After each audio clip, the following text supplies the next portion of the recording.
Hello, welcome to Jason the Old Millennial. My name is Jason, speaking to you here in my basement in the great state of Kansas. And in this video, I'm continuing doing my Movie Gauntlet series, where I'm trying to cover all the movies I've watched this past year, new movies that I've watched, new to me anyways. And so this is number 6. I've done 5 already. So I'm going to try to get through as many reviews as I can in this episode on Jason the Old Millennial.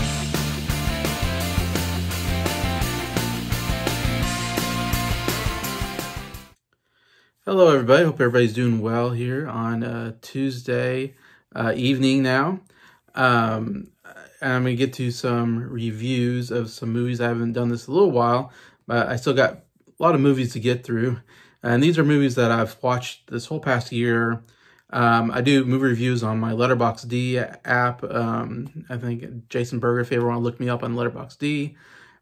So I watch a movie that I haven't seen before, and I write movie reviews on there, and so then I'm trying to cover them on here too. Just kind of say, here's stuff that here's my opinion on new stuff that I've seen. Some of these came out this year, some of them have come out, years and years ago. Some just came out last year.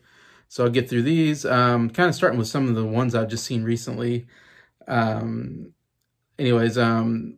of all, I rented 2 movies. One was called Everything Everywhere All at Once. This A24 movie, which is the first A24 movie I ever watched, and I've been kind of trying to stay away from A24 because they all sound like horrible movies to me, and a lot of them are horror movies, which I don't like horror movies, and so they just sound like really off the wall type movies. And I know everybody else seems to like the A24 movies, but I've just kind of stayed away from them.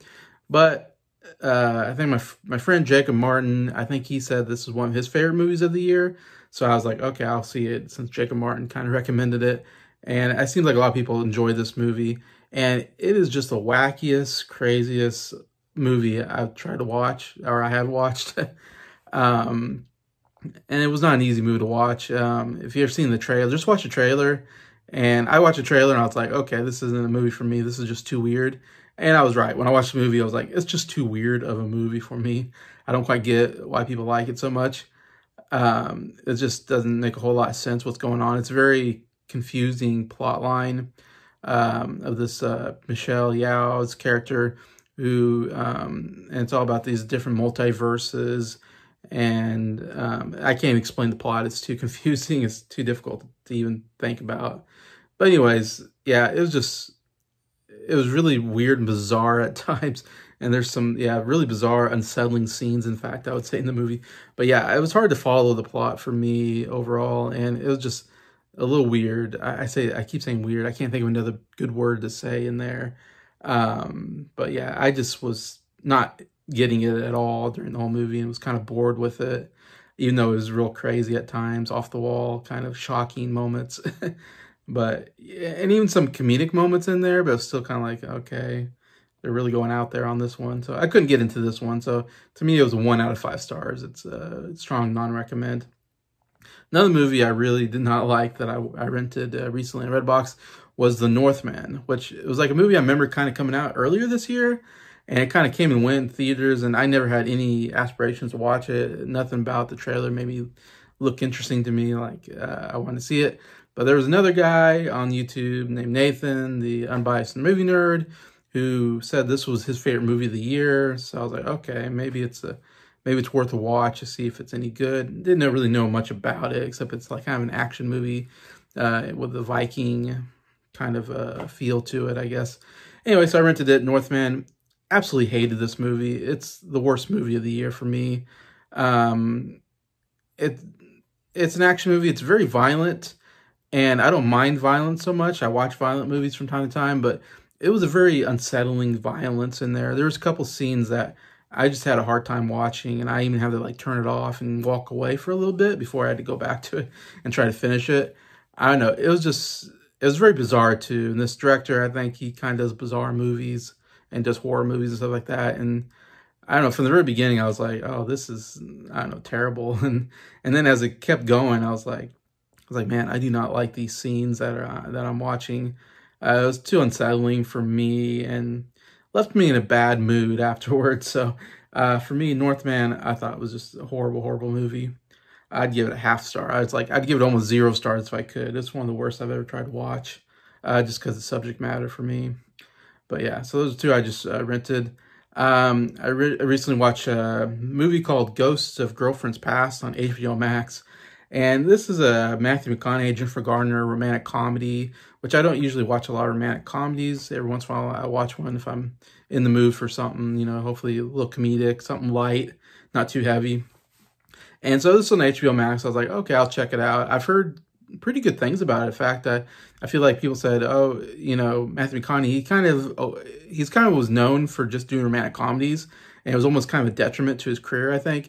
And then he started doing more serious roles, and he's become like a really great actor, like way better than I ever thought. And I watched some of his romantic comedies. None of them really worked for me. But I was like, I'll give this a chance because I feel like I've heard some people say, oh, it's one of the better romantic comedies out there. And it's been out for a while, I know. So it's not a new romantic comedy for him. But yeah, so I was like, I'll check it out. I kind of knew the premise, but I didn't realize how much of really a play on A Christmas Carol. Definitely just took the plot of A Christmas Carol, but kind of took a twist to it. That it's this guy who is a womanizer, I'd say. He sleeps with all these different women. They're all supermodels. But he really likes this one girl from his childhood, played by Jennifer Garner. And so you're hoping those two get together, I guess. And then he has this whole thing where he gets visited by ghosts, just like Christmas Carol, like I said. And they kind of show his life and his relationship with women and where it went wrong. And that his relationship with women is really destructive, and these, one-night stands and just no commitments, and that's not good for him. And he needs to fall in love and all this stuff, I guess. And showing him, him and Jennifer Garner really had a connection when they were younger. Anyway, so it kind of goes that way. And so, I like Christmas Carol. It's been done very many times. Christmas Carol plot line, it's a great plot. So it was kind of interesting seeing this different plot line with, instead of, Scrooge, it's a guy who's bad with women, or not bad with women, but just not a good lifestyle, I think, with women. And yeah, so some of that, I enjoyed the plot a little bit because of that, and because I agree, I'm all for settling down and getting married. That's always been my thing. I never wanted to do one-night stands. That sounds like a terrible lifestyle, but yeah, so I was kind of for that, I guess I would say. For the most part, though, it didn't really land for me, the movie. The big thing to me was just that I really did not like this main character. And I don't know if he ever really turned it around for me. At the end, of course, he's supposed to change his ways, as you do in this kind of plot. But Matthew McConaughey character is just a sleazy character to me. I mean, he's constantly sleeping with women. And the thing that bothers me is there's all the, of course, I suppose it's true of many movies, but I really noticed it in this one. All the girls were just supermodels. I mean, they're not. There's some that were supermodels in the movie. There's some that are just supposed to be regular girls, I say, but they look like supermodels. So I was like, every girl is super good looking, and they all just immediately want to jump in bed with Matthew McConaughey's character. Which, I mean, of course, Matthew McConaughey's a good looking guy. I can see that. I guess he's kind of a famous photographer or whatever. So he's got that going for him. But yeah, it still just seemed a little too much.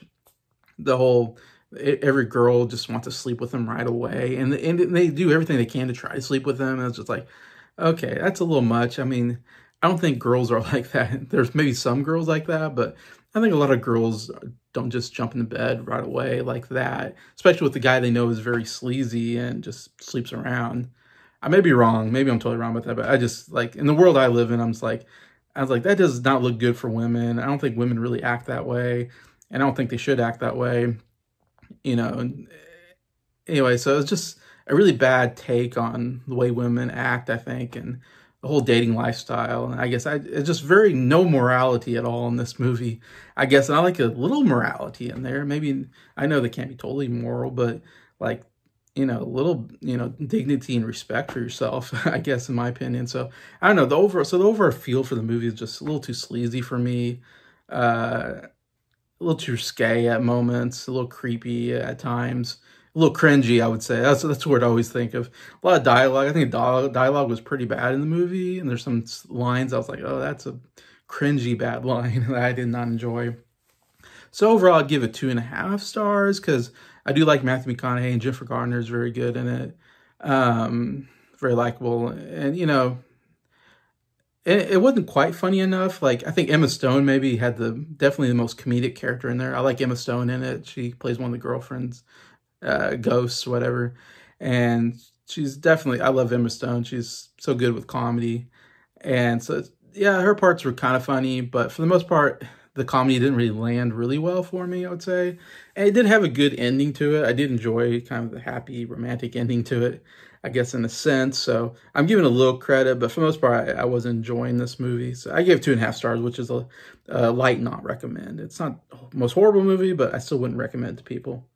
Okay, next movie I'm going to talk about is a movie that I watched called Next of Kin. And I watched it because of my friend Jacob, who did a watch party last Friday, I think it was. He's doing these watch parties now where you can watch the movie. He's watching a movie, and then the idea is that you watch it along with him, and then I guess you hear his comments, and I try to make some comments myself in the comment section. And so he was going to watch it. So he watched this movie called Next of Kin, a movie I never heard of.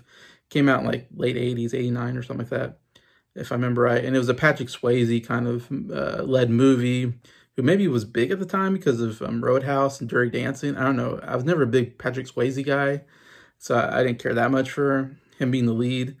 It's kind of a cop. I thought it looked to me like kind of a cop action movie because he's a cop, Patrick Swayze, and then something happens, and he's to his family, and so he's trying to almost think he's trying to get revenge. He doesn't. He kind of gets revenge, I guess, on the people that, you know, killed one of his family members. I'll just say that. I try not to spoil too much, but and the whole thing is he's a hillbilly, and they do this whole, he's from the hillbilly area, and his whole hillbilly family wants to get revenge.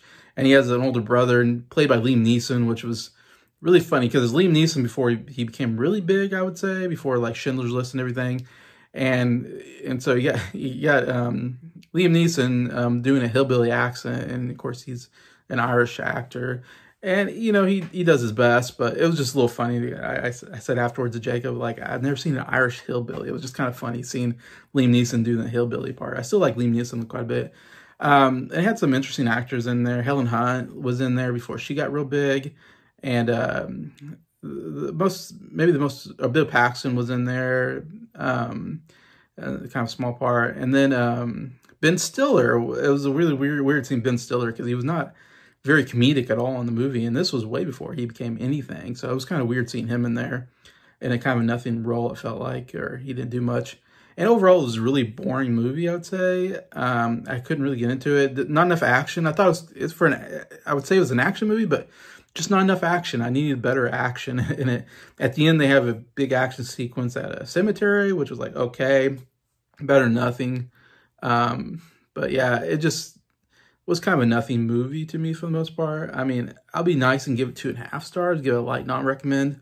I know Jacob liked it a lot more than I did, or was into it more. I just couldn't really get into the movie.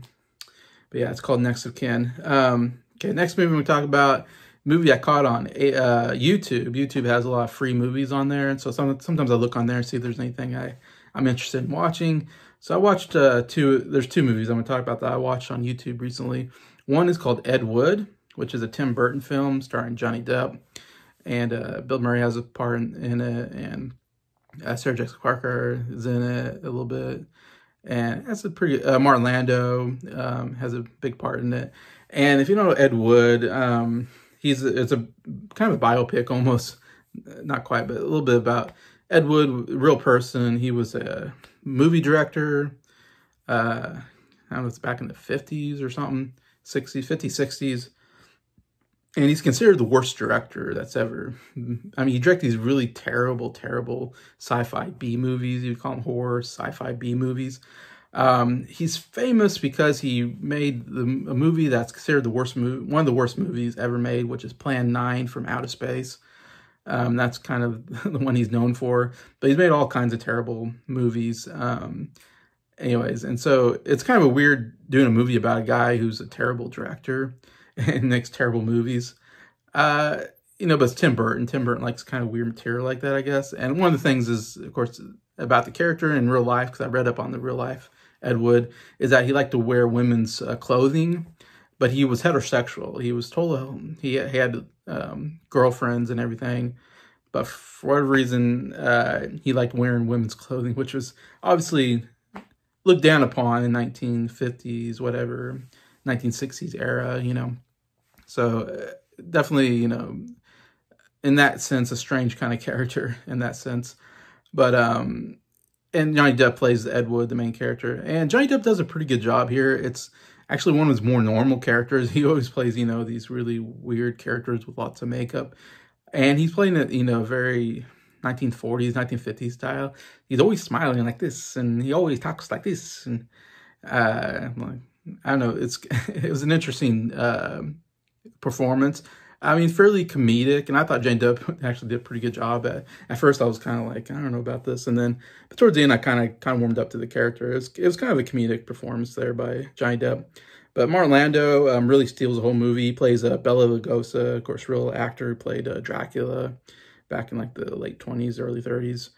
And he looks just like Bela Lugosi. And Martin Landau ended up winning the Oscar for Best Supporting Actor for this role, Ed Wood. And watching it, I totally understand. He was really great in the movie. He definitely, when he was in the movie, he was definitely the standout. And so I was like, yeah, Martin Landau did a really good job with that character and all that. It's just an okay movie. I'd still give it 2.5 out of 5 stars, like a light not recommend. There wasn't enough comedy there for me to say, yeah, you have to see it. Not enough interest, because I don't really care about Ed Wood personally, like this really loser director guy way back when. So I don't know. There's not enough there for me to give it a recommend, but it wasn't terrible either. So that's Ed Wood. And see, I have time for another movie to talk about. And this is another movie I saw on YouTube. And it has one of the most interesting titles. It has kind of 2 titles, in fact. But I'm just going to call it Those Magnificent Men in Their Flying Machines. And then there's actually more to the title that I'm not going to get into. It's something like, or How to Travel from England to Paris in 11 hours and something. It's a really weird title. It's a comedy from, I think, 1965, I want to say. It's from the 60s. Kind of a British kind of comedy, I would say. A lot of British actors. It takes place in England, mostly. And it's this idea that it's before, like, plane travel was, there was a little bit of planes that were, like the Wright brothers and stuff. I mean, you couldn't be in the air for very long. They weren't very safe, really, yet. They're still kind of experimenting or kind of working on making flying more viable, I guess, or more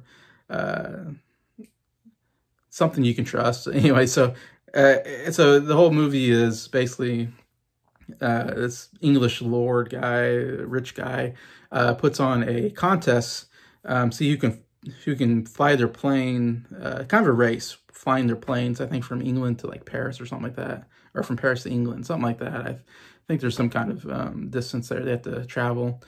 And the planes are very, like I said, very early plane designs, where it's just one person with this, not the safest looking planes at all, because set whenever that was set. But yeah, so then you get all these people from different countries coming in and interacting, and there's kind of a love triangle in there, and then at the very end they have the race anyways.